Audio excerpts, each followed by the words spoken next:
Hello and welcome back to Hold On I'm Talking Brother. My name is Joe Greenwood and you're listening to our preview of UFC 290, which is headlined by Alexandre Volkanovski versus Yair Rodriguez for the Featherweight title, with the co-main event of Brandon Moreno versus Alexandre Pantoja for the Flyweight title. As per usual, I am joined by my regular co-host Tom Ballum. Tom, to quote the band Stained, it's been a while, okay? But we are back, and we are here to rip into this card, Tom. On a scale of 1 to 10, how mild are you on this card? Oh, I'm pretty hot, Joe. It was enough to coax me back.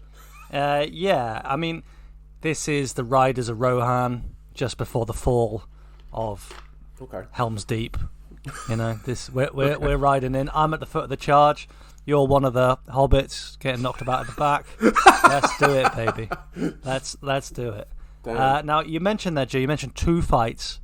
You chose 2 fights there to promo the card with, the snapshot for the listener. Are they on equal footing, the main and the co-main? I would say no. I was trying to make a case for Pantoja, but I'm like, nah, there's not a case. In terms of promotion, no.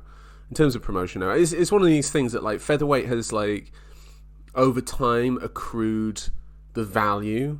Do you know what I mean? Like, even Aldo's reign, I think, accrued more value after his sort of move down to bantamweight, and his sort of, like, his legacy was sort of solidified, whereas Flyweight has historically never sold. It's never going to appeal to people. Me and you may say get rid of heavyweight, which is what I would do, and keep Flyweight, but casual fans would rather watch a heavyweight fight over a Flyweight fight.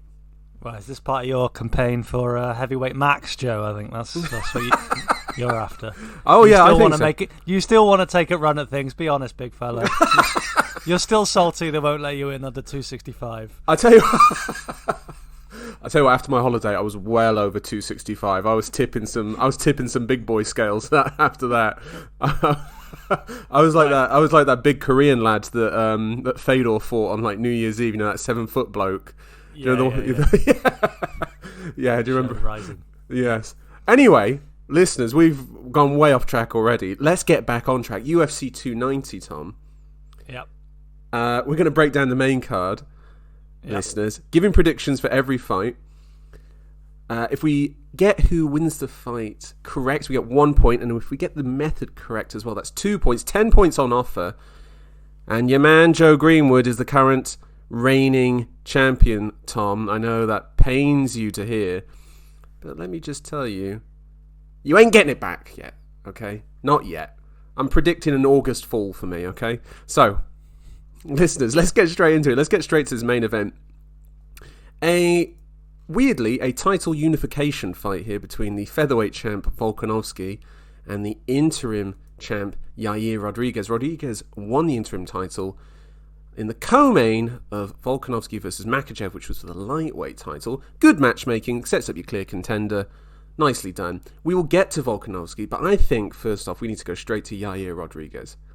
Tom, I'm going to ask you what I think is a fairly simple question.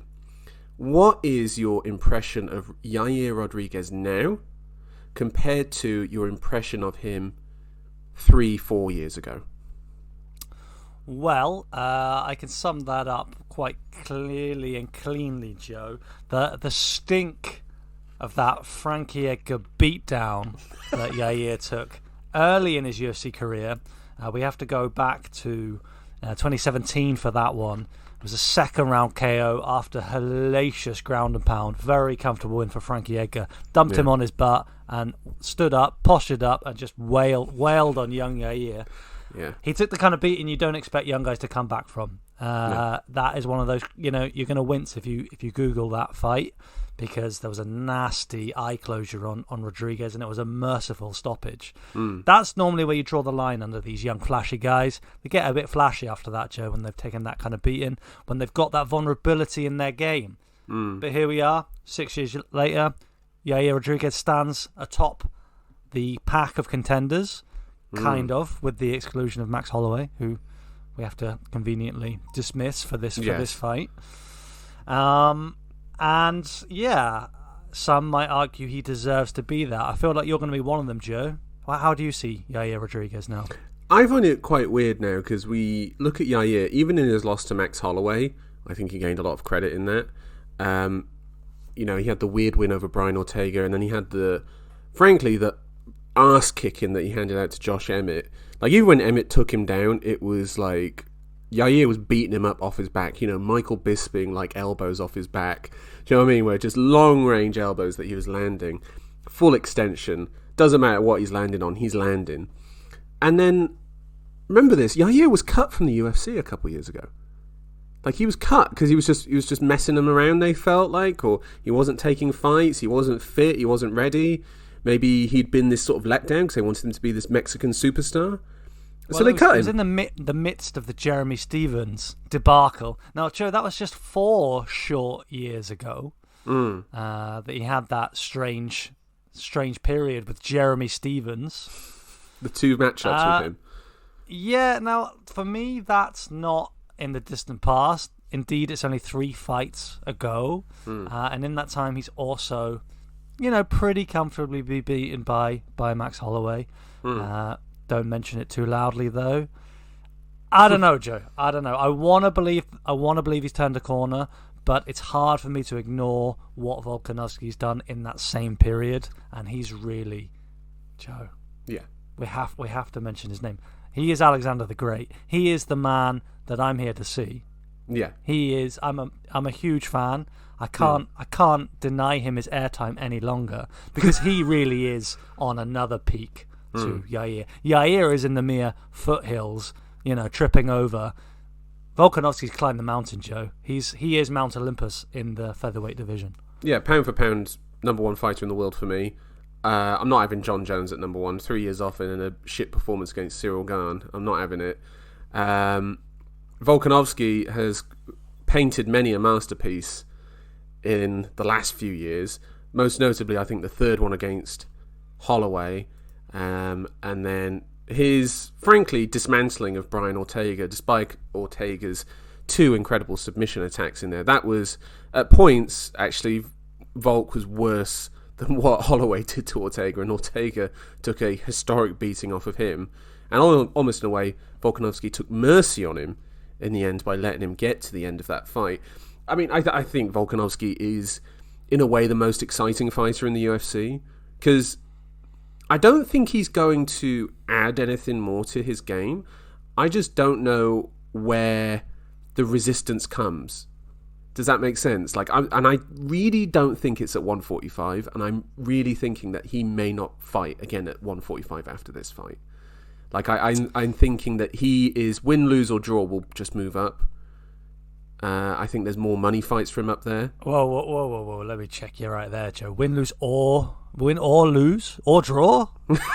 Volkanovski, I'm sorry, he does not have that mindset. If Yair surprised him, he could not let that one go. He could not let that go, Joe. Yeah, you're right. I walked that back. In fact, yeah. he wouldn't beat him once, Joe. He'd beat him twice.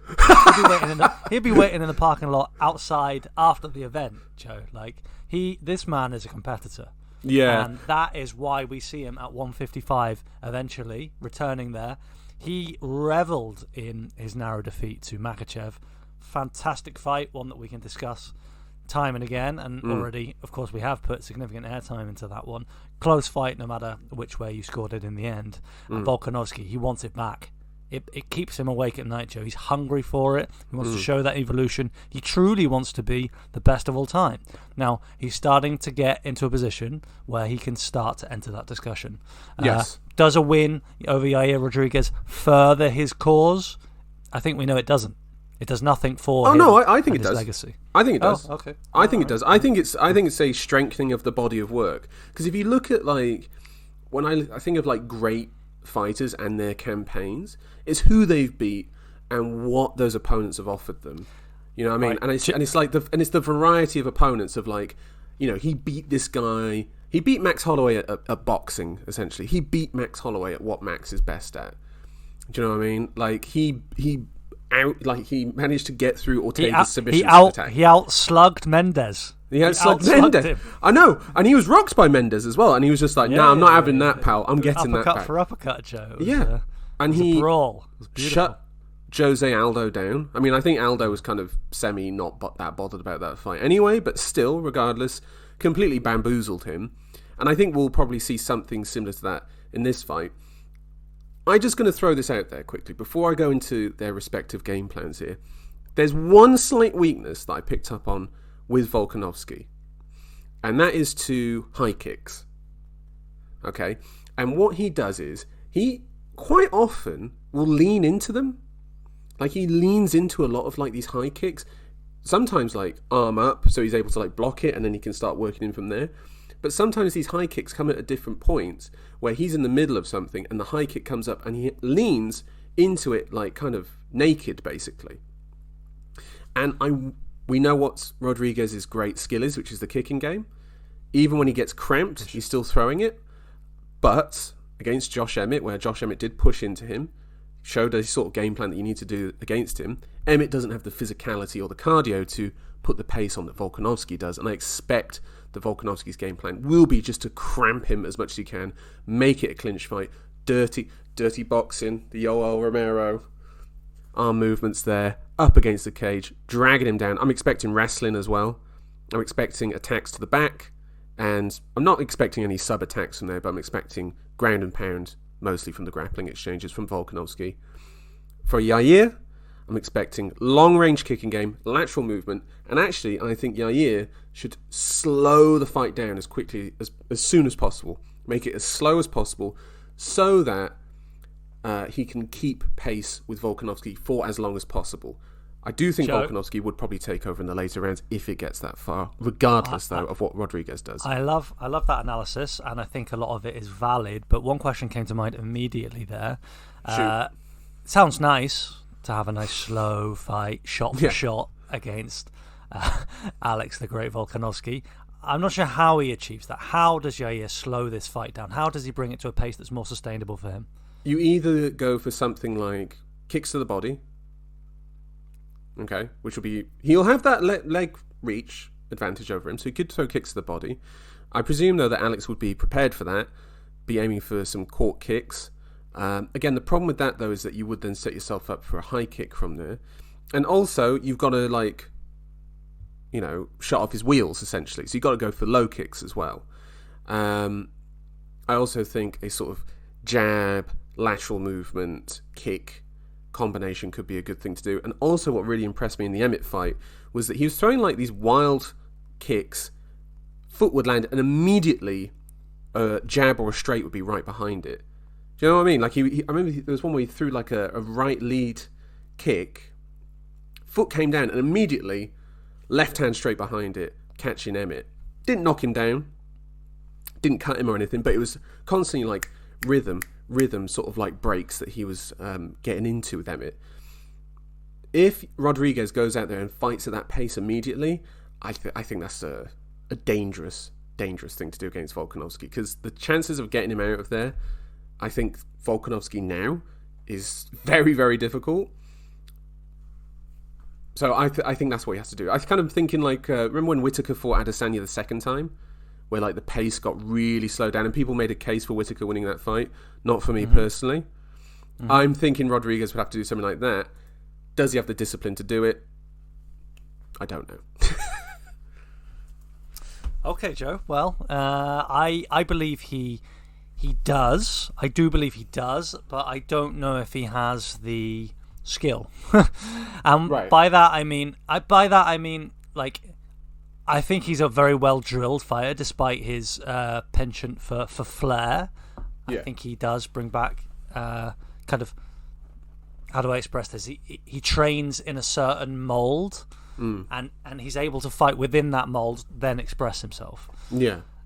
However, I just don't think Volkanovski will allow that to happen. I don't think that you can win the respect of Volkanovski simply by mixing up the tempo, simply by like changing the order of your strike, shall we say, to try to reduce that flow, choosing when you come in, etc. Because Volkanovski's always in and out of that space himself whilst on the gas throughout the fight.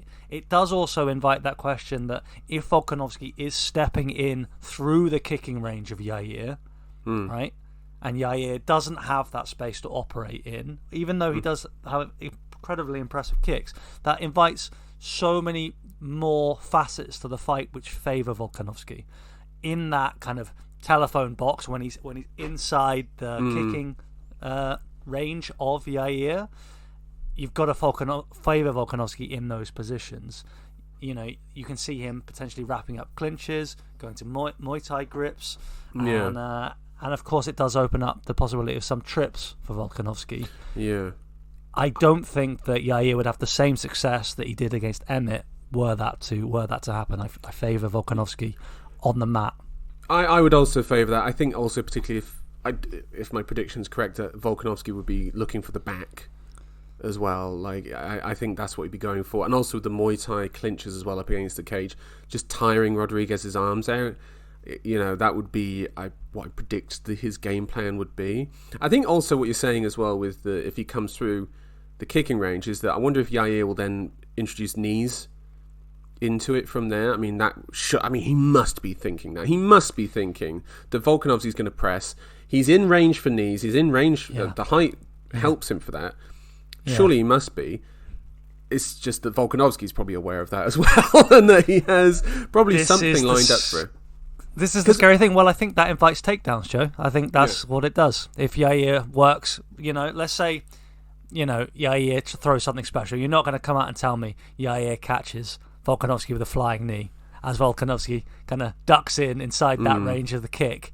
Oh, it's actually a knee coming up the middle, and Volkanovski doesn't see it coming. No, I just feel like that, unfortunately, is what Yair is reduced to. That kind of freak chance. The zombie knockout. Wow, Joe. Well, remember that fight as well. Yeah, remember that fight? Of course. He was. We know he was 5 seconds from losing over 25 minutes.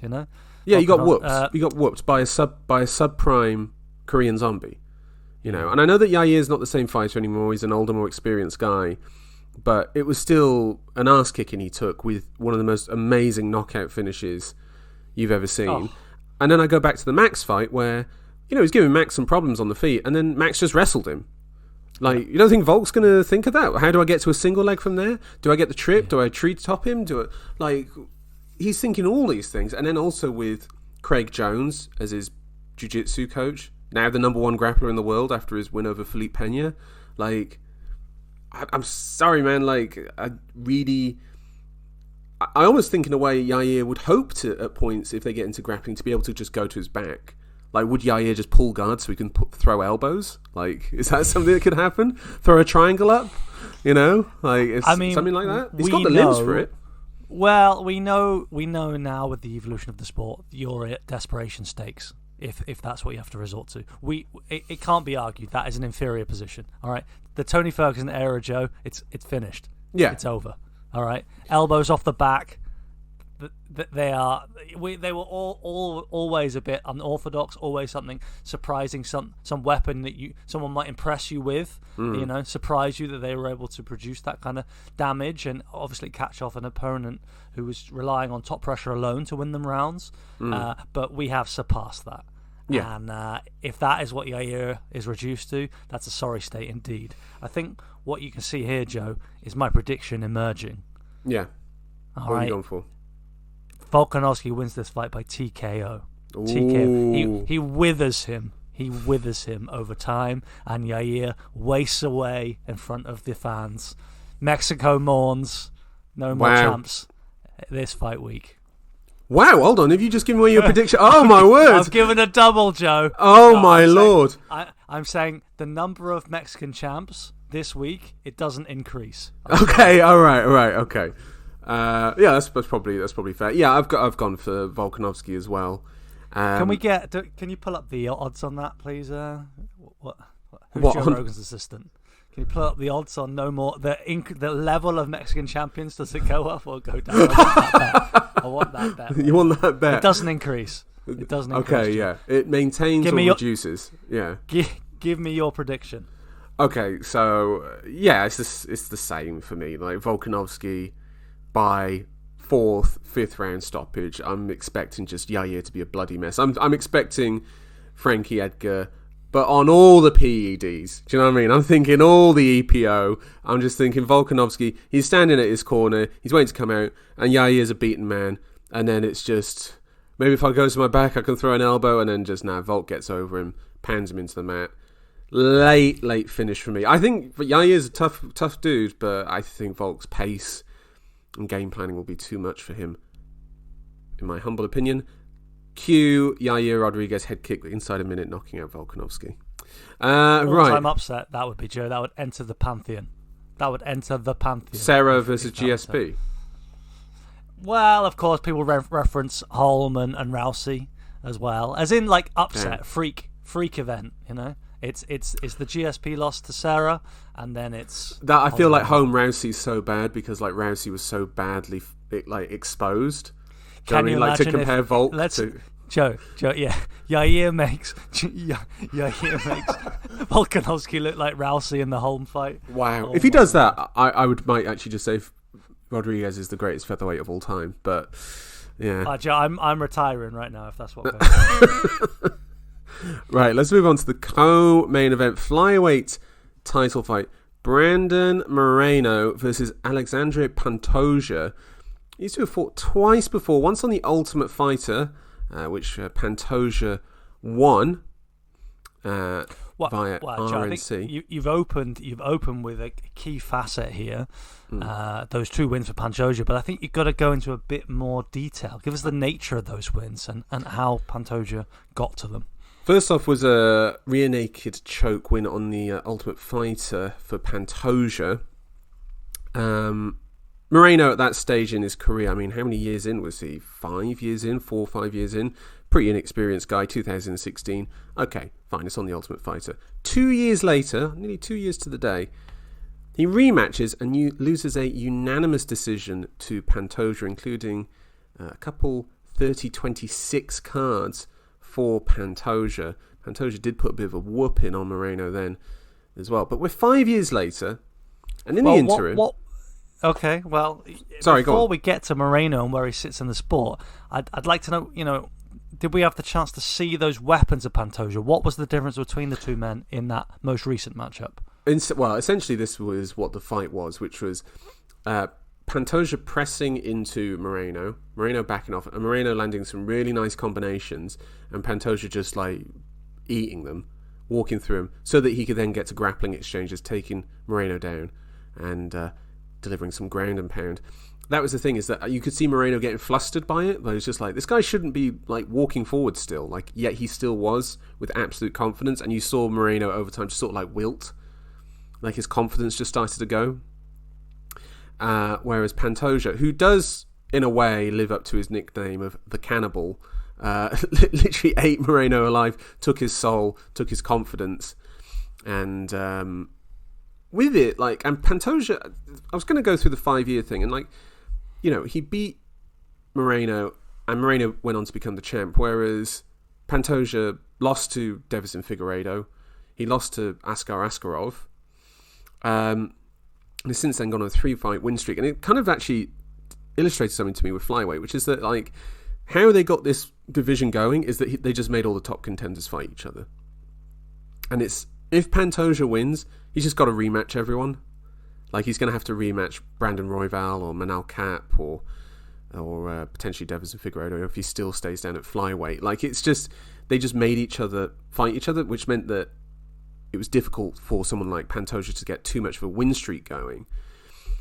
Whereas Moreno, instead, had the long drawn-out feud with Davison Figueiredo, and has actually developed quite a bit, I would say, since then, including working on his grappling quite a bit, I must say. Well, I think that's understating the turnaround in Moreno's career. I mean, let's remember he was cut, of course, from the UFC following that performance against Pantoja. I believe that was the death knell that sent him packing. It was a beatdown, Joe. Again, there's another one. You look online and you see poor Brandon Moreno being ragdolled and really looking a lot worse for wear after the fight. Kicked out of the UFC, and that was all she wrote, or it should have been. Should be no more Brandon Moreno. But he worked his way back into contention, as you say, most of that time occupied by fighting the champ Figueiredo. But it did take a couple of wins to get him back there. I mean, he did get that win over Formiga. And then, of course, Brandon Royval, who's gone on to show he's no easy draw himself. So Moreno, he certainly won't be lacking confidence going into this fight. He is a transformed man now. I don't imagine he's going to wilt in the face of Pantoja. No, I don't think so either. And I actually feel like in the interim time, he's actually developed more confidence in his own chin and defense. Like he seems to be a lot more comfortable under fire compared to what he was before, which is natural. Like naturally, you're going to learn going forward and on the attack first rather than defense first. And you could see that in their sort of development. I mean, Pantoja is older than Moreno by about 4 years anyway, so he would have been more experienced fighter going into that. He would have been in more difficult situations than Moreno. And it did show, particularly in that second fight. I feel like the Ultimate Fighter matchups, I wouldn't really read too much into that, to be honest. Fighting as they do at very, very limited time to prepare. They don't prepare for a specific opponent. 2-round fights, yeah. A third round if it's a draw on the usually carrying significant damage from a previous encounter. Exactly. It's a great system. And really, in that time, I don't think Pantoja has actually changed that much. He's still pressing forward, going through mad exchanges to get to grappling. If you look at his last two fights, Brandon Royval and the Alex Perez one was crazy. Like literally within seconds, just swinging at each other to then get to the grappling exchange, onto the back, into the rear naked choke. It was incredible performance. And again, Perez wilted within 90 seconds just at the pressure of Pantoja. And I think that's, a fair enough reaction of like, Jesus Christ, I can't get this guy off of me. I just don't think Brandon Moreno's going to fall under that anymore, having faced Deiveson Figueiredo 4 times and having beaten him most recently in Brazil as well. Like, I just don't think the psychological side of it's going to crumble as much. And I imagine with this is that Moreno, when he is landing and Pantoja is walking into him and just keeps coming, Moreno to then start circling, maybe some tricky footwork to go lateral one way then the other. Maybe even actually just engage in the grappling as well, engage in some wrestling. Like I wonder if that is going to be the next stage for Moreno, is to go into some wrestling exchange with Pantoja. Well, I would find that quite remarkable, Joe, because despite the developments they have gone through, where I favour Pantoja in this fight is if it's a dirty dogfight. And that's not because Moreno can't take it. He absolutely can. The boy can take a beating. He's proved that time and again in the UFC, and he can keep trading. He is the embodiment, a bit of a cliche though it is, of that Mexican fighting spirit the UFC likes to reference.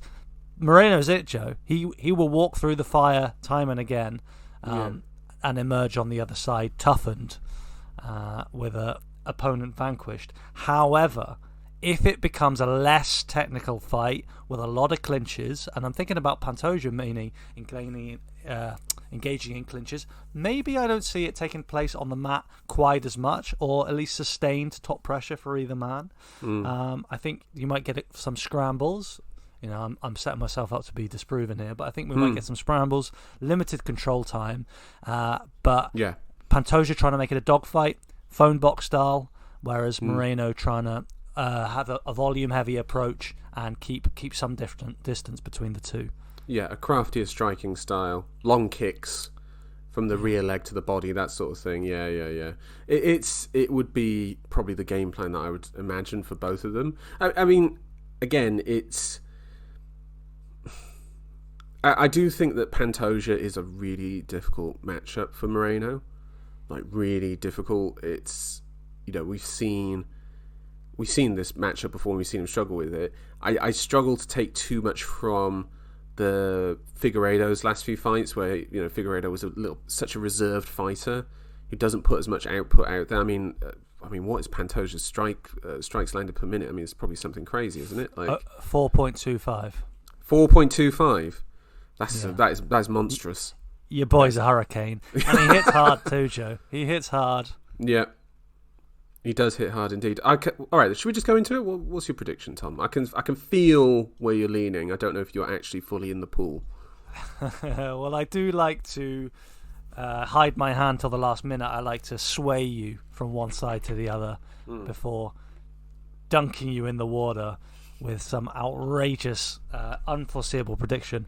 But on this occasion, you are correct, I believe, because I'm going to pick a new champ to emerge, Alexandre Pantoja. Wow. Long time coming. He breaks out tonight. Well, Saturday night against Brandon Moreno. I see him winning a decision, a close-fought decision victory over Moreno, where perhaps Moreno does outstrike him, but the more significant moments in the fight go to Pantoja, and he overall has a suffocating style, controls the octagon, and I'm not going to say wears on Moreno, but gets off more damage in clinch positions. So maybe Moreno lands bigger shots, but Pantoja lands more cumulative shots, perhaps. Or maybe Moreno lands the flashier shots, perhaps. I do see both of them being able to impose the game they want. I just don't think that that's enough for Moreno. And that's in the way that I've outlined their two approaches. See, I totally agree with you, but I just think this is not the same Brandon Moreno from 5 years ago. And I wouldn't put total credence into that fight. I think that I've gone for Brandon Moreno by decision. I think he's going to retain his title. I think he's not going to get flustered by this. I think he's been in more difficult mental situations now, and I also think skill-wise, I do think he's actually more overall skillful than Pantoja as well. I think his striking's a lot cleaner and a lot crisper. I mean, that Kai Kara-France finish was absolutely sublime. The liver kick that he landed on him, it was so slick. I know Kara-France was coming on. I know he was coming on. He was coming, Joe. He was coming. Yeah, he was coming on. Kara-France was coming, and he got caught with a liver shot. Great indeed. Yeah, no, but I don't take it away from you, but it doesn't remove the fact that Kai Kara-France was coming, Joe. But he got finished, and he lost the first 2 rounds. It was literally a minute of that fight that Kara-France was doing well. But that's the thing, is you hold on to that because you like Kara-France. I mean, I like Kara-France. The listeners should be aware that Moreno has appeared in our predictions game 5 times in 3 years, and I'm yet to pick him. So that is one proviso going into the 6th appearance. You didn't pick him for the I don't think I even Brazil picked card? him for the third Figueiredo fight. No, I don't think so. I meant the 4th one. I mean, Jesus, that's pretty bad there, Tom. I'm not going to lie. All right, fair enough. I tried to go to my notes for this, but all I've got is Conor McGregor assault charge for UFC 282, so I don't think I've got my Brandon Moreno notes to hand. Brandon Moreno by decision for me, Tom. Hey, Joe, it's legitimate. You'll receive no ridicule from me. Very fair pick, and I think the consensus pick. I think you've gone for the safe choice, and that is your. No, I haven't gone for this. This is my actual choice. No, I love Pantoja. Joe, I've been right. I said Pantoja should have had the last title shot. Jose Mourinho Greenwood, we know your approach. All right, we know. This is not my approach. No, that's not my approach. It's okay. Who picked Aspen Ladd to beat Amanda Nunes? It was me. Okay, so let's not get into that. Was it her that fought her? I don't know. Right, let's talk about this one. This is wild. Robert Whittaker's back and he's facing Dricus Du Plessis. Now, Tom, I'm going to ask you this question. Should these two actually be fighting each other? Because I feel like they should just do a title fight with one of them. What?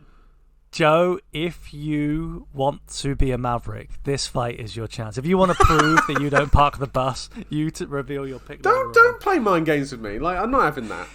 Joe, this is what you've reduced me to, all right? I'm chasing the championship back. I've got to exploit anything I can. Should one of them be fighting for the belt? That is a question. Do you think Du Plessis, now, I'm going to use one word here, is he a legitimate contender for Adesanya? Has he earned the right to fight the champ at middleweight? No, but I don't think any of them are. Well, I do, and I think there's one man, his name is Robert Whittaker, and I want to see it again. Why? I don't think there's enough there. I don't think there's enough there. I think he beat Marvin Vettori last year, and I'm like, yeah, that's fine, but that's not enough for me to give him a title shot. And to be honest, after the second one, I don't think there's enough there. I actually think as well, whoever wins this fight is not fighting Adesanya next. I think the UFC have done a bit of a dirty which was that Sean Strickland fight against that German bloke. I've even forgotten his name. Give Strickland a nice, easy knockout win, and then these two can batter each other. Adesanya's supposed to be fighting in 9 weeks' time. If these two go through a war, neither of them are making that. Give Sean Strickland the title shot. That's what they're going to do as a thank you for getting knocked out by Pereira last year. Like, honestly, I think that's what they've done. It's a bit like some dodgy financial fair play deals involving Saudi Arabia, and it's all a fix, And now it comes back. No, to Strickland. I'm fine with that matchup for Strickland. Of like, let's just get him an easy knockout win, so he's got something on his highlight. It's good matchmaking. I think that is being a Sean Strickland hater. That's what I think, Joe. Now, most people, fighter, so I'm fine to hate. I'm sorry, Joe. Your man here was hyped after his entrance to the UFC against some can whose name I cannot recall, and he was a narrow underdog going into the Strickland fight. He fought on a main event. You have been criticising Strickland constantly for years now, and Strickland put the work on him. I thought it was a great performance. It was not a great performance. It was written all over. Yeah, your other man blew his wad. And, 3 minutes. 3 minutes and he was done. He's fought twice in 3 years. He was a PFL reject. Yeah. Okay. Sure. Like he was like dumped. that hurricane, that physicality. He lost to Sadibou Sai, who is, I'm going to say it straight up, is quite a bad fighter. I'm not having it. It was easy. I got it. All right. I agree. Okay. However, like, despite those shortcomings, he had blown away some cans. Strickland is not a can. Okay, he is a top 10 middleweight, which is a low bar to clear. Yeah. Okay, well that's okay. You keep making these good points and then ruining it by saying he's a top 10 middleweight. Yeah, all right. Well, Chris Curtis is nearly there as well, and he's not very good either. No, he's fine. But like, look. Let's move on. Let's talk about an actual good fight, which is Du Plessis versus Whittaker. Now, here's the issue. Well, Tom. Joe. Wait. Yes, this is going to be great. Is Du Plessis a top 10 middleweight? Well, officially, in the UFC he is, and I think that's fair to say he is in the UFC. Sure, why not? I think that it's going to be interesting to see with his new nose. Apparently, he can now actually breathe out of his nose. Can you imagine what his snoring was like? Oh my days, that must have been brutal. So this is a reference to the fact that throughout his UFC career, he's kind of been breathing through his mouth, and that was seized upon by the commentary team as evidence that he was gassed and on the verge of collapse. And Du Plessis would just keep slugging. The train would just keep chewing, Joe. Yeah. Just keep chewing up the track. Yeah. But now it's some revelatory surgery has taken place, and Du Plessis is now able to breathe out of his nose. Apparently, one nostril was blocked up, and the other one was operating on 10%. And now both are pumping, Joe. They're both full oxygen. A new meme fighter is born. 100% nostrils, Du Plessis. Yeah, okay. Exactly. Double nostrils, Du Plessis. Whittaker's probably going to break his nose within like the first minute now, isn't he? Like this is just. I think that's inevitable. Yeah. By the way, if he doesn't break his nose and Du Plessis is still able to breathe out of it, and then he's breathing out of his mouth, I'm not having any of those previous excuses of like, oh, he's not gassed or anything. It's just like, nah, not having it. Look, let's talk about the actual X's and O's of this fight. What is Du Plessis' greatest strength? It is his mind in that, oh, I'm losing this fight. Oh, well, I'll just keep doing the same thing until it works. I will give him some cred with that. The man is as tough as a $2 steak. He does keep chugging along no matter what, and he has wilted many a fighter in the UFC, including some, pretty decent ones. I'll give Brad Tavares a shout out. He's a good fighter. Brad Tavares, for reference listeners, is a top 15 middleweight. And how dismissive Joe was previously about the top 10. Yes. Yeah, Joe. His strengths are the fact that he is quite strong. Yeah. Yeah. I'm struggling for much more than that. I mean, he gets himself into crazy positions. He gets himself into crazy positions. He's athletic. He's explosive. Yeah. That's true. He knows what a straight line is, and he just goes on it. Like, it's just, he doesn't really have much of an axis of movement. He doesn't have really. He just has like a He just runs down. you off the track, Joe. Yeah, there's not much left to right. Chugging through. Now look, we're struggling to find much more than that to talk about with Du Plessis because his shortcomings are just screaming, bleeding obvious, and we've been crying out for them to be exploited. I thought Darren Till would be able to do it. Now, that didn't happen. Why? Because, Darren Till has no knees and he's washed. And also, I will give Darren Till credit. He did start landing on him in the second round, and he did start doing quite well. Du Plessis says he took the round off. I ain't having that, pal. Okay. And you ain't taking a round off against Robert Whittaker. You cannot at all. Robert Whittaker is the cream of the crop. Okay. He is about as good as it gets at middleweight, apart from Adesanya. You were basically fighting for the title if you were fighting Robert Whittaker. And just his movement, his game planning, his striking ability, that sort of lead hand hook that he lands on you when people come in. And of course, the classic 1-2 right high kick combo. It's sublime, isn't it? It's just absolutely wonderful. It gets everyone. Smooth. He gets everyone with it. Yeah. Like, someone posted a clip from a welterweight fight that he was in, where he landed it. And it was just like, oh, God, Rob, you are the absolute man, aren't you? So, yeah, it's hard to look past Robert Whittaker on this fight, isn't it? What is the case for Du Plessis? He's so silky. He's so silky. I cannot make a case for Du Plessis. I just can't. I just cannot. And nobody can. And that's why we're struggling to even talk about the fight. Because so then why did they make this fight then? They shouldn't have made this fight. They should have just given Du Plessis the title fight. No, Joe. No, that's not. That's just, come on. No to Du Plessis fighting for titles. No. Whatever. Yeah. I mean, obviously, the stage is set now for him to shock the world, my son. And if he... it's a given. You beat Whittaker, you fight for the belt. Yeah. But, I'm looking at these wins for Du Plessis, Joe. You cannot fight for the belt off the back of the Brunson win.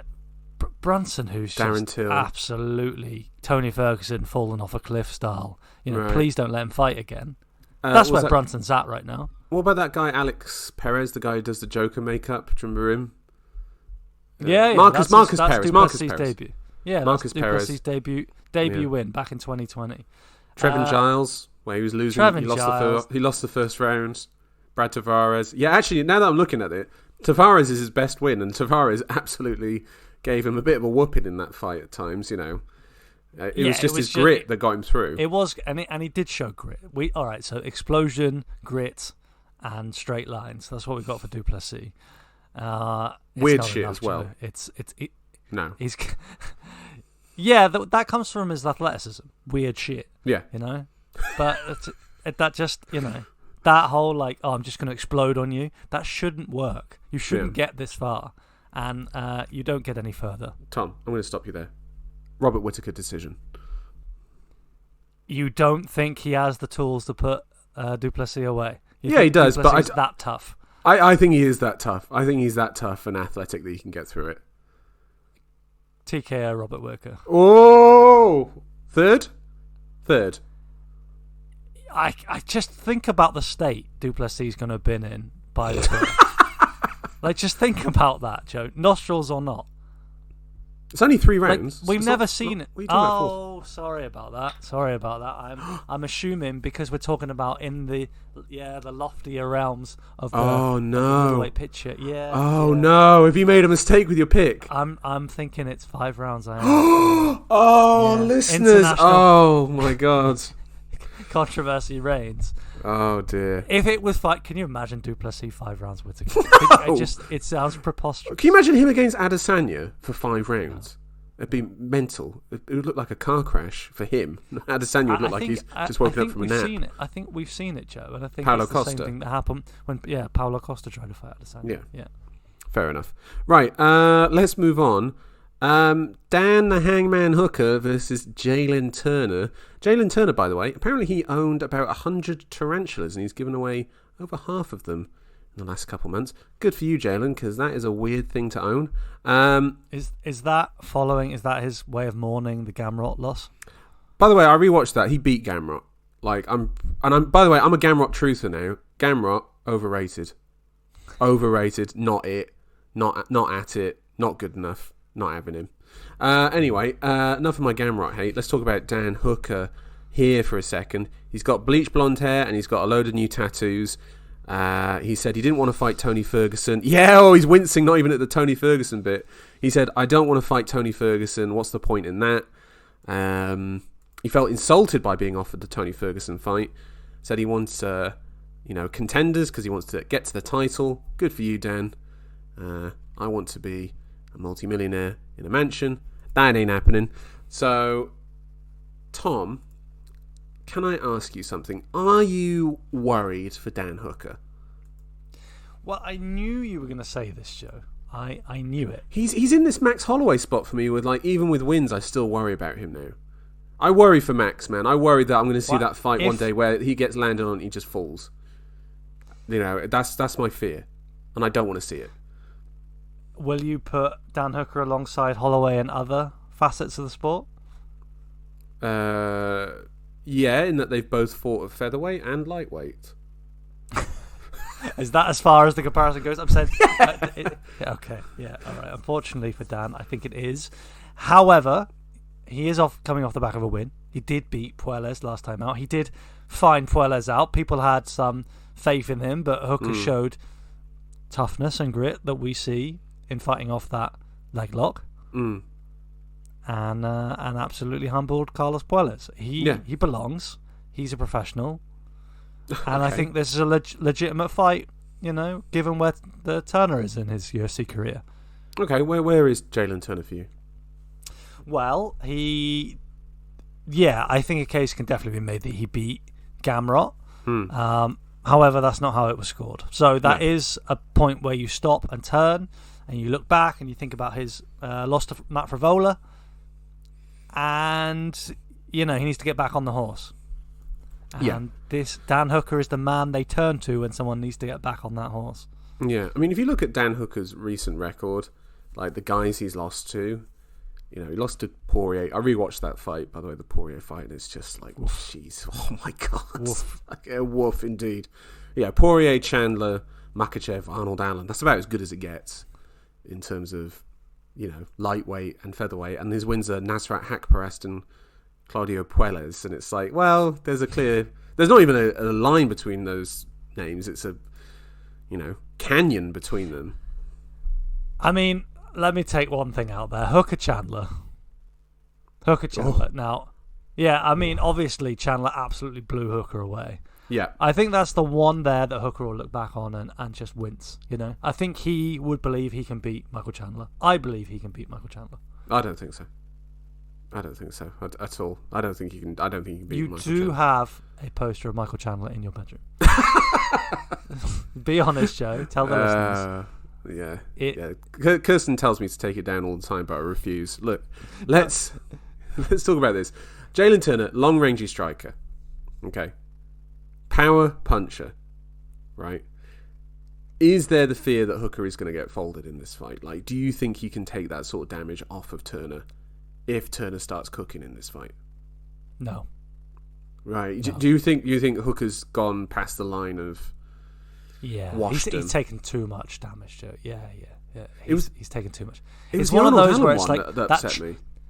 That trauma it comes. Yeah, I mean, he just got blown away. I mean, we're talking about blown away against Chandler, blown away against Allen, and obviously preceding that, it was that Poirier fight, which was just absolutely brutal for Dan Hooker. He took Poirier into the deepest of waters, but ultimately took a hell of a lot of damage. And it was that one of those things where, like, you got to think you relive that. It's like vets getting Vietnam flashbacks when a firecracker goes off. After that kind of beating, Joe, it changes a man, and I think we see that in Hooker's results following the Poirier fight. You hear it in his voice. I was watching the interviews with him today, and I'm like, oh man, you think you can hear something. You can hear something brewing in Dan's head, and it worries me. I know there's not really much I can say about the X's and O's of this. I actually felt like for a while Hooker should actually be fighting at welterweight. I think he's got quite nimble footwork, good hands, it's just, I think he'd be perfect for that division. There's some really good matchups for him there. And I just think that lightweight, there was just too many guys who were just like a skill gap ahead of him. And go on. Yeah. But then like Jalen Turner, and athletically ahead of him. But Jalen Turner could fight at welterweight. Jalen Turner should be fighting at welterweight. He's 6'2". He's massive man. Like he's too big for lightweight. I get why he's doing it, but yeah, I think it's just a bit too much for Dan Hooker here. Will this fight take place exclusively on the feet? Yeah, there's going to be no grappling in this. This is perfect for Turner. It's like the Brad Riddell fight. It's just like Riddell's not going to take him down. Riddell is, again, getting to the wrong side of washdom. As much as I love Riddell, as much of a legend as he is, Hooker's in the same position here, and this is a perfect setup for Jalen Turner. So that is why I've gone for a Jalen Turner TKO KO. Tom, what about yourself?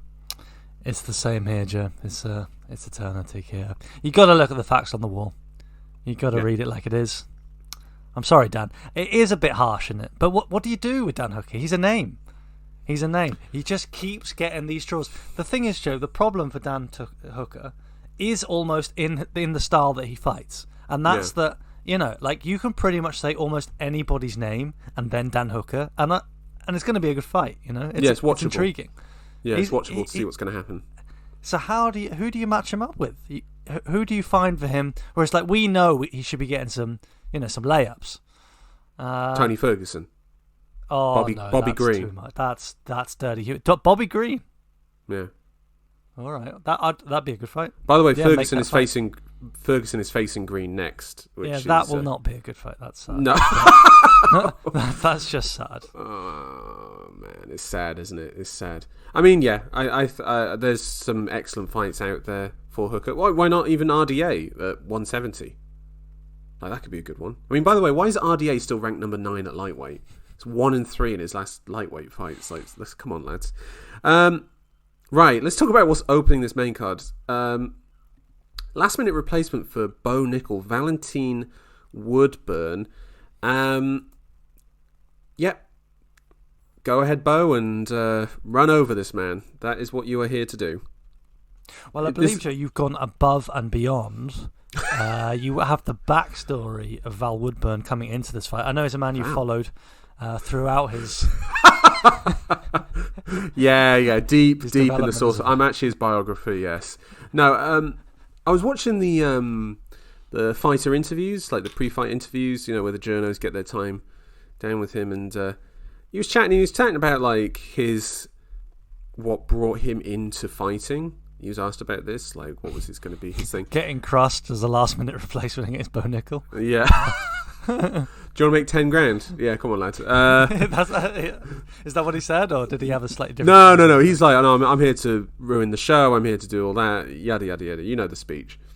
It's quite funny, by the way. Actually, when I saw Treshawn Gore, his Instagram post after his fight was pulled out, and he's just like, "I'll be the champion one day. Don't worry." And I'm just like, man, these guys are really confident, aren't they? They have a level of... That's why I could never be a fighter. I've got so much self-doubt about, like, even going out the house sometimes. I'm like, man, my socks don't match. Like, I'm feeling...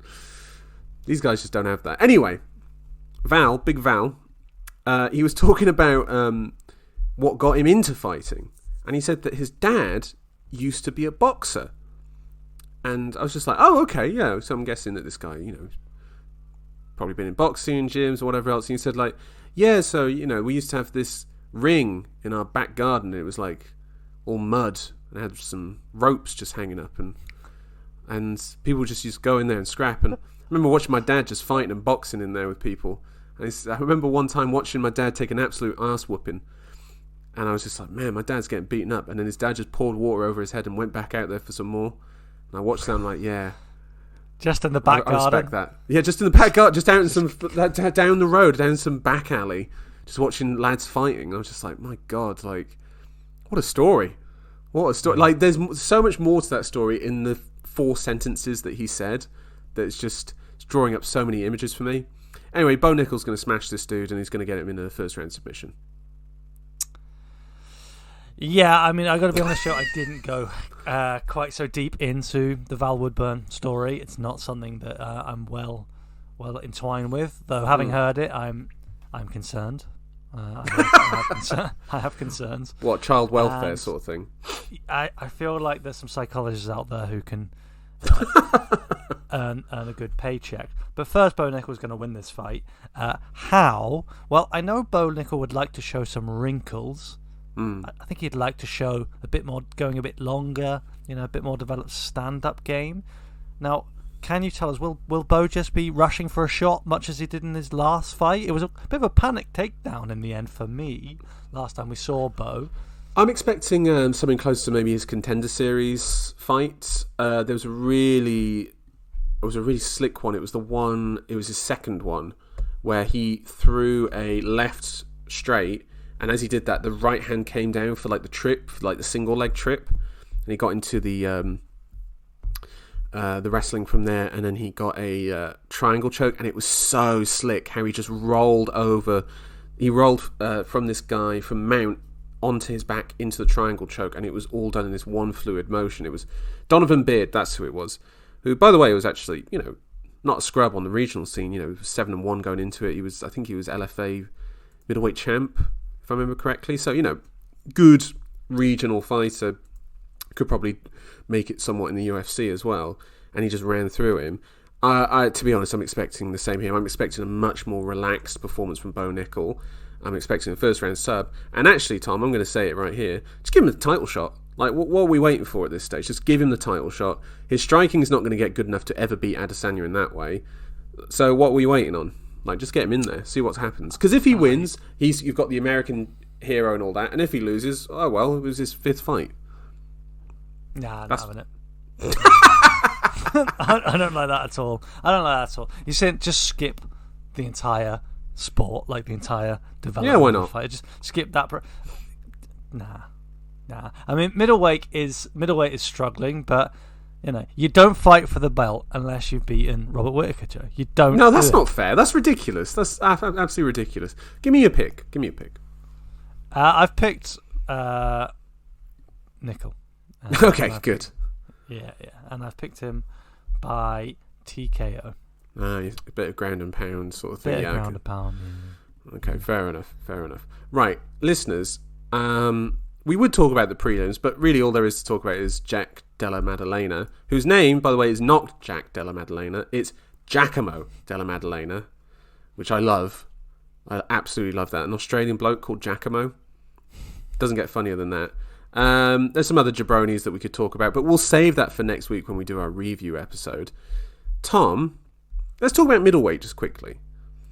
Do you actually think Adesanya is going to be there for much longer? He doesn't want to fight Whittaker again. There is nothing interesting there for him. No. Yeah.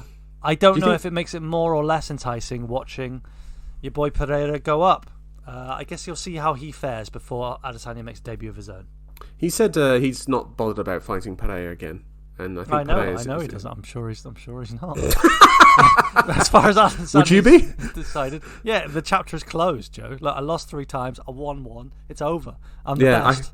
I've created this celebration now that everyone else copies, and it's shit compared to his. It's so cringe, isn't it? That Bowen. It works with Adesanya and Pereira. It doesn't work if it's David Onama knocking out some jabroni on a fight night, or some YouTuber boxer doing it. Like, it's cringe, man. Like, these lads don't know what they're doing. Anyway, whatever. Yeah, I don't know. I think from the UFC's perspective, I think they'd just like it if Adesanya moved up, or do you think they want to just give him the Hamzat fight, get Hamzat in there for the middleweight title? Like, I think we'll get further on this discussion after this weekend, Joe, and look forward to watching it. Thank you for coming on. Yes, thank you, Tom, for joining me. I guess we're wrapping up the episode. I'm giving you the wink, Joe. You're not listening. Okay. All right. Listeners, we're wrapping up the episode, pleasure. listeners. Yes, listeners, it has been a great pleasure. Thank you so much for joining us. I'll go through our picks again just quickly here. We've both gone for Bo Nickal to beat Big Val. Forgot his surname. I've gone for submission. Tom's gone for TKO. Both picked Jalen Turner to knock out Dan Hooker. We've both picked Robert Whittaker to defeat Dricus Du Plessis. I've picked decision. Tom has picked TKO because he thought it was a 5-round fight. Brandon Moreno versus Pantoja. We're split on this. I've got Moreno. Let me just put a mark on that. A respect for Whittaker. Yeah. Moreno. I picked Moreno by decision. Tom's picked Pantoja. And we've both picked Alexander Volkanovski to beat Yair Rodriguez by TKO, KO. Listeners, like, subscribe, leave a comment. You can email us at holdonbrother69@gmail.com. We are back. We are officially back. We're back from our holidays. And the fights are good again. What's the next main event? Holly Holm. Oh, for fuck's sake. All right, listeners, we'll be back next week to review this card. Tom, see you next week, everybody. Bye-bye. Bye-bye.